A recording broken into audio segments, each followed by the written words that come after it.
지혜가 이 세상을 살아가면서 얼마나 필요한지 아십니까? 지혜가 없으면 어떻게 되는지 아십니까?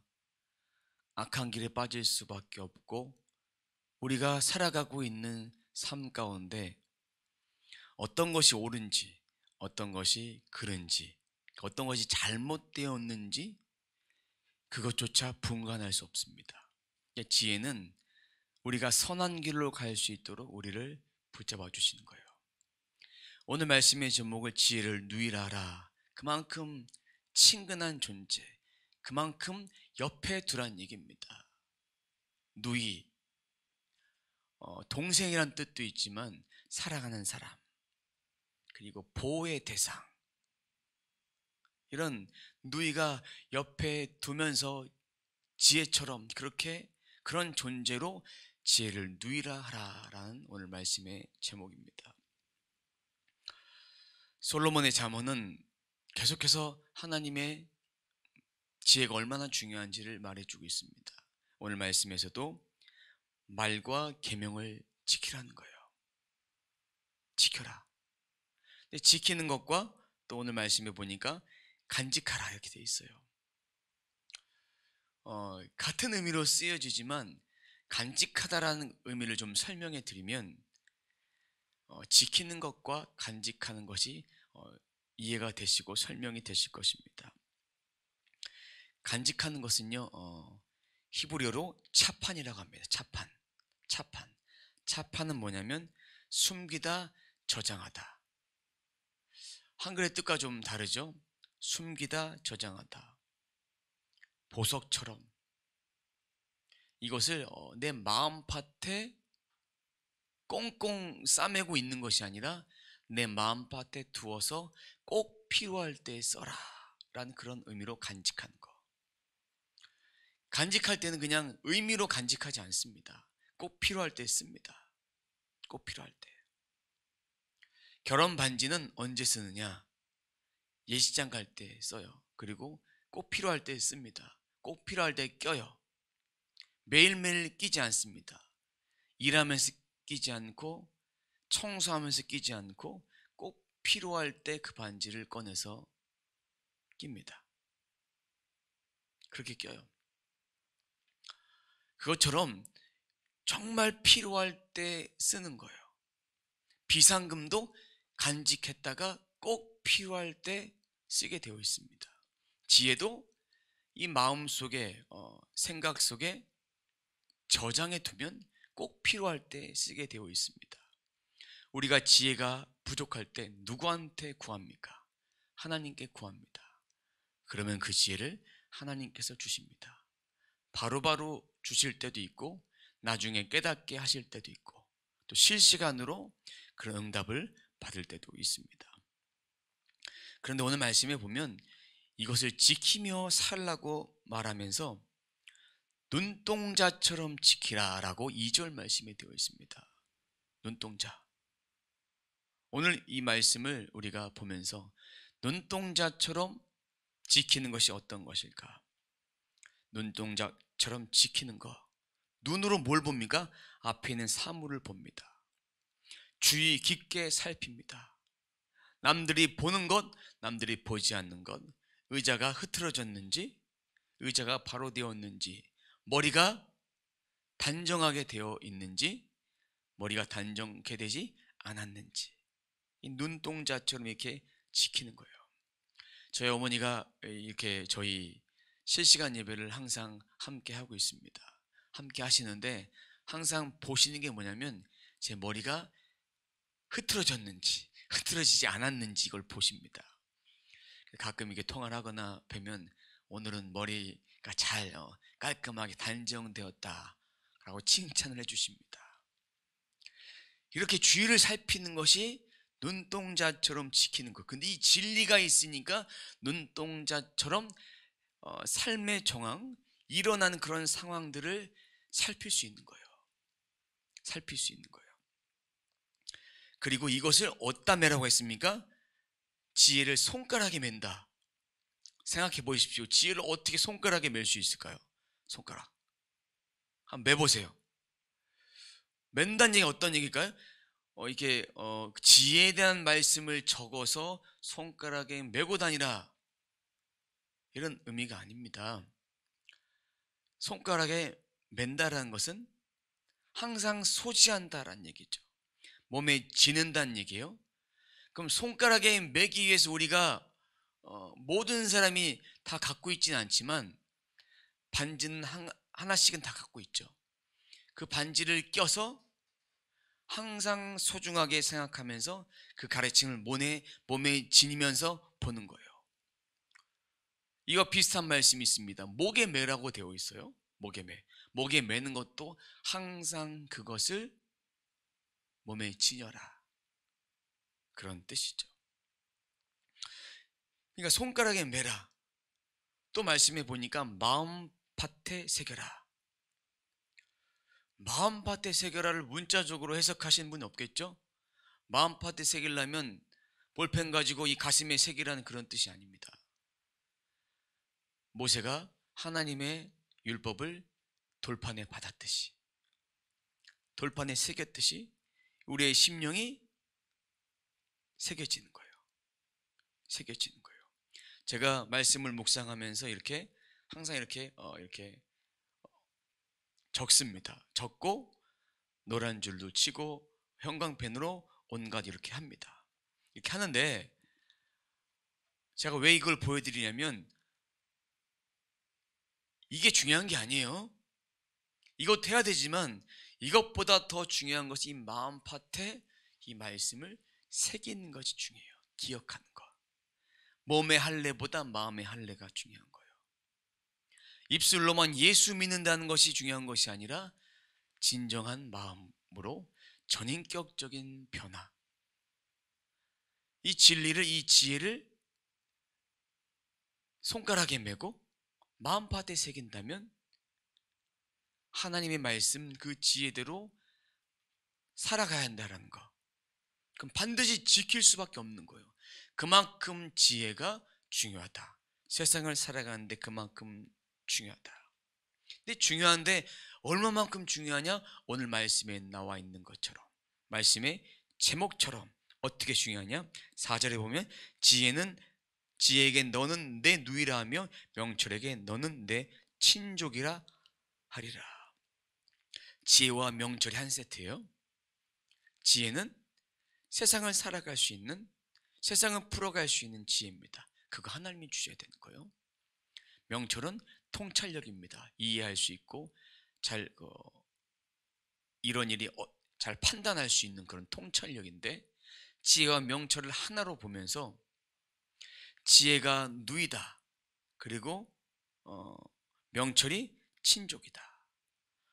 개역 개정의 뜻을 좀 설명해드리고 다른 번역을 좀 함께 좀 나누도록 하겠습니다. 누이는 아까 말씀을 드렸습니다. 여동생, 또 가장 사랑하는 사람, 아내가 될 수도 있어요. 이 말하면 생각나는 그런 인물이 있습니다. 누굽니까? 아브라함이 아내를 누이라 했어요. 맞는 얘기입니다. 하지만 그는 진짜 누이라고 생각했던 거예요. 두 가지 뜻이 있지만 첫 번째 전자로 생각해서 말한 것이고, 이복 동생이니까 누이라고 얘기했던 거지만 진짜 아는 거예요. 사랑하는 사람이기도 했죠. 근데 또 한 가지 뜻이 있다고 말씀드렸습니다. 유리같이 깨질 수밖에 없는 것이니까 보호의 대상이다. 그리고 친족이라고 하는 것은 왜 친족이라 했냐? 그 당시의 친족은요, 뗄래야 뗄 수 없는 사람이에요. 그런 관계예요. 함께 살았어요. 씨족 중심의 부족 중심의 사회를 살았는데, 그때는 친척이 예를 들어서 화를 입으면 대신 복수를 해줘요. 빚을 못 갚으면 빚도 갚아줘요. 그런 존재입니다. 그런 존재인데 조금 더 번역이 쉬운 그 현대어 성경, 현대인의 성경에 보면 지혜를 누이처럼, 명철을 친구처럼, 지혜를 누이처럼 친구처럼 대해라. 그리고 새번역 성경에 보면 지혜에게 너는 내 누이고 너는 내 친구라. 지혜와 명철을 하나로 본다라는 번역이죠. 하나로 보는 게 맞습니다. 항상 세트니까. 지혜가 있어야 명철이 있고, 명철이 있으면 당연히 지혜가 따라오는 것이니까. 그런 지혜를 가지고 이 세상을 살아야 이 세상을 살아갈 수 있는 힘이 있습니다. 근데 왜 지혜가 필요할까? 오늘 말씀에 5절 말씀 보면 음녀의 유혹이 있다고 합니다. 음녀. 오늘 말씀에 나와 있는 음녀는 창녀가 아니에요. 창녀는 뭐냐? 돈을 주고 몸을 파는 사람. 돈을 주고 성행위를 하는 사람이에요. 근데 오늘 본문 말씀 이 5절 말씀만 보면 음녀가 그런 뜻으로 해석될 수 있어요. 창녀라고 해석될 수 있지만 오늘 본문 7장 말씀을 좀 오늘 본문 말씀을 좀 펼쳐 보도록 하겠습니다. 오늘 본문 보면 10절에 기생의 옷을 입고 간교한 여인이다. 그렇게 표현을 했지만 오늘 말씀에 보니까 19절입니다. 19절.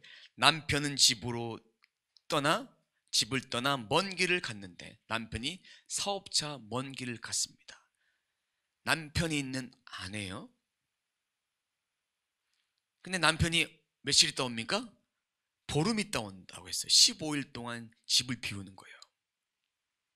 그러면서 이제 그 여인이 지혜롭지 못한 한 청년에게, 결혼 안 한 청년입니다. 결혼 안 한 청년에게 뭐라고 말하느냐? 21절입니다. 고운 말로 유혹하여 입술에 호리는 말로 꾀함으로 유혹하는 거예요. 나와 함께 하자. 나와 함께 내 집으로 가자. 그런데 그 유혹을 그냥 있는 데서 받은 것이 아니라 그 여인이 그 유혹을 노린 거예요. 다시 어저께 본문으로 가서 6절 말씀 보도록 하겠습니다. 6절 보면 내가 내 집 들창으로 실창으로 내다보다가, 창문으로 내다봤는데 어리석은 청년이 지나가는 거예요. 그 중에서 지혜가 없는 자, 그런 자를 캐치한 거예요. 마귀는요 항상 우리를 이렇게 항상 노리고 있습니다. 근데 이때가 어떤 때냐 봤더니 9절에 저물 때, 황혼 때, 깊은 밤 중, 흑암 중에, 죄악 중에 있을 때, 그리고 영적으로 민감하지 못했을 때, 그때에 노리는 거예요. 항상 틈을 노려서 우리의 삶의 모든 터전 가운데 자빠지는 상황이 언제인가, 실족한 상황이 언제인가, 그리고 다른 사람들을 통해서 우리의 감정들을 막 호흡하듯이 그래서 상처를 줄 때, 그때 넘어가도록 만드는 거예요. 음녀의 유혹, 또 마귀의 유혹, 이런 유혹들을 받지 않기 위해서 우리는 항상 깨어 있어야 된다. 깨어 있어야 된다. 그런데요, 오늘 말씀에 보니까 이러한 그 약함이 어느 누구에게나 다 있는 거예요. 이 젊은 청년에게는 성에 대한 유혹이 있어요. 남자니까 유혹이 당연히 받는 것이 당연합니다. 그럼 여자 청년은 어떨까요? 여자 젊은이는 어떨까? 남자에게 하는 말씀일까요? 아니죠. 여자도 남자의 유혹을 받을 수 있어요. 몸이 튼튼하고 보기에 완전 얼짱이고, 그런데 막 유혹해와요. 만약에 지혜가 있다면 이겨낼 수 있지만 지혜가 없이 아주 멋진 사람, TV에 나온 연예인 같은 사람이 나한테 온다고 생각해 보세요. 커피 한잔 한다고 유혹해 보세요. 안 넘어가겠냐고요. 지금은 저는 안 그렇습니다라고 말하지만 그 상황이 닥치면 장담할 수 없어요. 그 남자가 먼저 손을 딱 잡는 거예요. 그러면 그럴 거예요? 사회적 거리를 유지하세요. 그러고 딱 밀려날 겁니까? 그런 상황 속에서는 좀 리얼하게 표현하자면 남자든 여자든 쿵쾅 떨림이 있을 거예요. 떨림이. 근데 만났던 그 남자 그 여자가 내 이상형이야. 이런 유혹의 상황 가운데 버텨낼 자는 없다. 그렇기 때문에 지혜가 필요하다.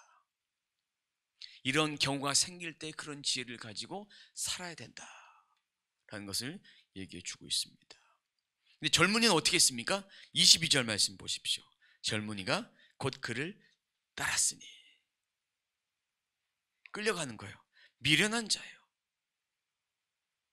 그러면서 이제 솔로몬이 24절에 말합니다. 이제 아들아, 내 말을 듣고 내 입에 말에 주의해라. 지혜를 잘 귀담아 들어라. 어디에다 해야 되냐? 손가락에다, 가슴판에다가. 그렇게 지혜가 있어야 된다. 이 세상에 음란한 사람 너무나 많습니다. 음욕을 품는 자들이 많습니다. 겉으로 아닌 척하면서 속으로는 음란한 마음을 품는 사람이 많습니다. 이런 음녀들만, 유혹에 빠진 사람만 음란한 것이 아니라 하나님과 멀리하는 것, 그것이 음란이에요. 하나님 기뻐하지 않는 거예요. 그것이 영적인 간음인 거예요. 예수님은 신랑 되시고 우리는 신부가 되는데, 예수님이 오신다고 하셨는데 다른 데 마음 빼앗기고 있으면 그것은 음란한 거예요. 그러기 위해서 지혜가 필요한 것이죠. 그러기 위해서 우리가 성경의 말씀을 진리로 받아들이고 그 말씀을 우리들에게 매일매일 삶 가운데 양식이 돼서 적용하고 먹어서 힘을 얻는 거예요. 영적인 힘을 얻어야 되는 것입니다. 이어서 말씀 봅니다. 25절 말씀 봅니다. 내 마음이 음녀의 길로 치우치지 말며 그 길에 미혹되지 말지어다. 미혹이라는 거 제가 말씀을 드렸습니다. 마귀의 유혹을 받아서 우리를 넘어뜨리는 그런 상황들을 만들어 버린다는 것이죠. 그러면서 27절, 그 길이 어떤 길인지, 스올의 길, 사망의 방, 절망의 방이죠. 절망의 방이에요. 그런 길로 가서는 안 된다는 것이죠. 어떠한 것이든 간에 타협은 할 수 없다. 타협은 해서는 안 된다라는 것입니다. 우리의 약함이 있으면 오늘 말씀을 통해서 그 약함을 발견하기 위해서 우리들에게 지혜를 주신 거예요. 오늘 말씀을 주신 거예요. 여러분, 주의 말씀을 지키기 위해서 주의 말씀을 간직하고 있습니까? 간직함이 더 이상 오해하시면 안 됩니다. 가슴 속에만 간직하고 마음 속에만 간직하고 있는 것이 아니라 이 말씀을, 이 지혜를 적재적소에 꺼내서 써야 되는 거예요. 그때 능력이 나타나는 것입니다. 그때 능력이 나타나는 것이에요. 기도할 때도 말씀을 인용해서 말씀을 토해내서 그렇게 기도해야 돼. 그렇게 기도해야 능력이 나타납니다. 우리가 평상시에 말씀을 계속 묵상하고 있는데 이 말씀이 우리 속에 있고 이 말씀이 언젠가 계속해서 이런 순간 속에서 간직하게 되면 튀어나오게 된다는 얘기예요. 그렇게 됐을 때 이 말씀이 눈동자처럼 지키게 되는 거예요. 면밀히 볼 수 있습니다. 영적으로 잘 분별할 수 있게 됩니다. 늘 소지하고 늘 마음밭에 이렇게 소지할 수밖에 없습니다. 지혜가 왜 필요한지, 지혜 때문에 우리가 살 수 있는데 지혜로 말미암아 우리는 이 세상에서 승리할 수 있다. 성경을 가지고 성경에 모든 것이 다 담겨져 있습니다. 이 말씀을 붙잡고 성령께서 우리들에게 주신 그 마음을 따라서 기도할 때 이 말씀을 통해서 일어나는 그런 현상들이 실제가 되고 우리를 보호해주고 우리에게 힘이 되어주고 능력이 되어주셔서 우리가 방패막처럼 보호해주시는 거예요. 코로나 시대라 이렇게 앞에 가림막이 있어요. 여러분의 얼굴이 이렇게 잘 보이는 것이 아니라 좀 이렇게 뭐라고 표현해야 되나? 이렇게 뭔가 가려진 것처럼 뿌옇게 보입니다. 적응하니까 그렇게 보이는 거예요. 적응하니까. 이런 가림막처럼 비말을 차단해 주는 것처럼 악한 것에 대해서 악한 비말을 차단해 주는 것이 바로 지혜다, 진리다. 우리의 마음에 방패막이 되어주시는 것, 방패가 되어주시는 것, 바로 진리다. 이거를 기억했으면 좋겠습니다. 이것만 붙들면 되는 거예요. 이것이 있을 때 우리가 살아낼 수 있습니다. 마음의 상처, 어려움, 시험, 이런 것도 주님이 방패막만 되어주시면, 그냥 여기 비말이 딱 튀었어요. 그럼 어떻게 합니까? 닦아내면 돼요. 손쉬운 거예요. 하지만 비말이 딱 튀어버려서 상대방이 그러면 아유 미안해 하면 닦아주면 기분 나쁜 거예요. 이미 그쪽으로 스며든 거예요.